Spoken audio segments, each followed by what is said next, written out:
What's good, YouTube? This video is going to be about being fit for love.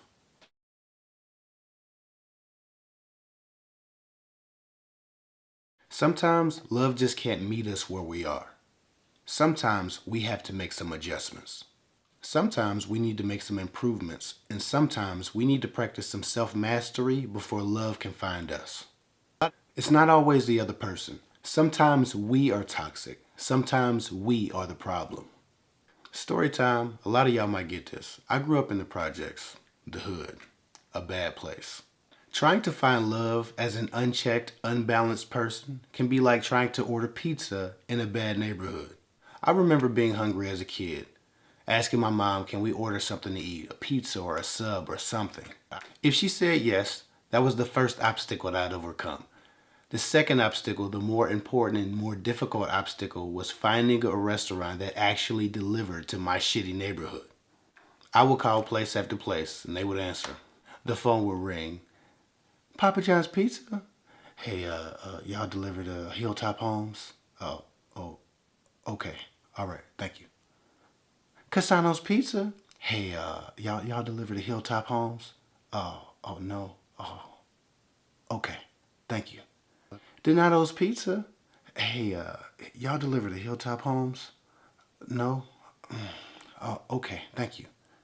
This would go on until I found a restaurant desperate enough for a sale or brave enough to send one of their employees to our bad neighborhood. As a kid, I just remember I would jump for joy if anybody actually said, yeah, sure, we deliver there. What would you like to eat? Would you like to hear our special for the evening? Boy, would I. Man, if I got to, would you like to hear our special for the evening? It was a great night. Usually it was some story about how an employee got robbed and they would never deliver over there again. Anyway, my point is this. Our neighborhood wasn't one considered fit for delivery. Side note, I suppose this is a good illustration of why children who grow up in impoverished neighborhoods grow up to be adults with such low standards. Literally just getting a pizza delivered to you seems like an accomplishment. Doesn't set the bar too high. You know, in elementary school, I would often see classmates work really hard to get straight A's because they wanted to be doctors and lawyers. On the contrary, my 4 C's and 2 B's were sufficient enough for my 10-year-old goal at the time to just live in a neighborhood that every restaurant delivered to. Or to drive a $1,000 car with $3,000 rims on it. Or to wear really nice clothes around my really bad neighborhood. To be the best dressed poor person on the block. You develop the standards of your tribe or your surroundings. It's hard to be successful if you haven't experienced or witnessed successful people. If you have no real reference to what success looks or feels like. Just the same, moving away from the example of poverty, it's hard to be a healthy lover if you've never experienced or witnessed healthy love. It's hard to be a great communicator if you've never been a recipient of great communication. If you've never seen a healthy argument between 2 people who love each other, it can be a very tall task to develop non-destructive ways of communicating anger and frustration. If you've been exposed to a toxic relationship for long enough, or you grew up around toxic people, it's a high likelihood that you've become a lot like the people or environments that you've endured for so long. It's possible that you've become that bad neighborhood or dangerous decision for someone else who was seeking love. And maybe, like my old neighborhood, love don't deliver over there. At least not healthy love. We often look outward to find reasoning for our experiences, and that habit often misdirects us. As many of you know, I do phone consultations. Many times the person who is ill-equipped to date or love, or the person who has the toxic issue that's causing the problem in their relationship, will order a call to ask me about the other person that they're dating or chasing. What's their problem? Oftentimes in trying to figure it out, they've already considered everything but their own shortcomings.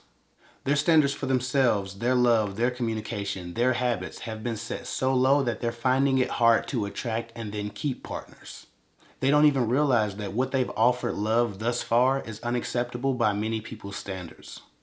That they themselves offer a sort of impoverished love. Many of them are impoverished mentally, intellectually, emotionally, and spiritually. They sometimes lack real intimacy or the ability to trust or adapt. People with better emotional backgrounds or healthier relationship experiences aren't going to accept the toxicity that they've been so accustomed to giving and receiving. Going back to my first example, although we could have driven to any city in the restaurant and picked our own food up, and any of them would have taken our money at the counter, very few restaurants were desperate enough for the sale that they would come to us and deliver their goods to us as a service. In the same way, there's no shortage of men who will take your sex, but very few are desperate enough to take your shit if you have toxic habits. If you're in a bad place emotionally, when they see it, most won't go where you are to meet you.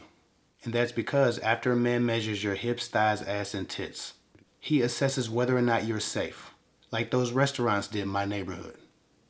Assess yourself honestly. If you're having trouble connecting with men on more than the sexual level, make sure the other things that you are presenting to a relationship are desirable. Make sure that you are a safe place for love. Make sure you are in need of some counseling, some rehabilitation, or some self-mastery before you just give up or you get desperate. And this advice obviously can go both ways. The difference on average is this though. Men are much more self-preserving than women in relationships. We often hear about the fragile male ego, but I can promise you, it's much more complicated than that.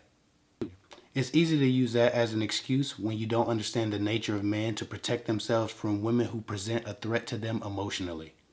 Women often see the whorish and silly behavior of men and say, well, we can do it too. Two can play at that game. And then they go screw a bunch of guys in the name of girl power. And while it may be pleasurable, because we all have our needs, in the long term, it can be very traumatic for a woman's psyche.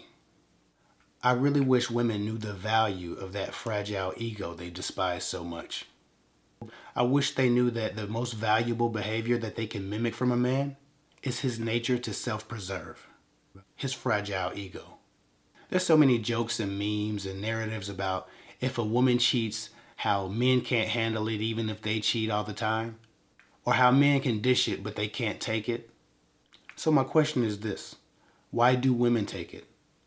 So many women pride themselves on their ability to take shit and be tested in their relationships. The biggest test you should face as a couple should be you two battling the world together, not each other. So yes, women, you can do it too. You can self-preserve. You can self-preserve from bad family, friends, situationships, and relationships. That way you don't absorb and ultimately embody all the toxic mess you've been around. So you don't become a place way too dangerous and unsafe for a good partner to bring their love to. There comes a time for all of us where we have the potential to be great, but we must first do the work of getting our mental and emotional health in order before we can invest ourselves into a relationship, men included. Just because we sometimes refuse to see our own brokenness doesn't mean other people can't. Make sure you are stable, happy, and whole, and make sure you are first in love with yourself and who you're becoming, and then go add that to someone else. Before you find love, make sure you're fit for love. I think I've said enough. I'll get with y'all later.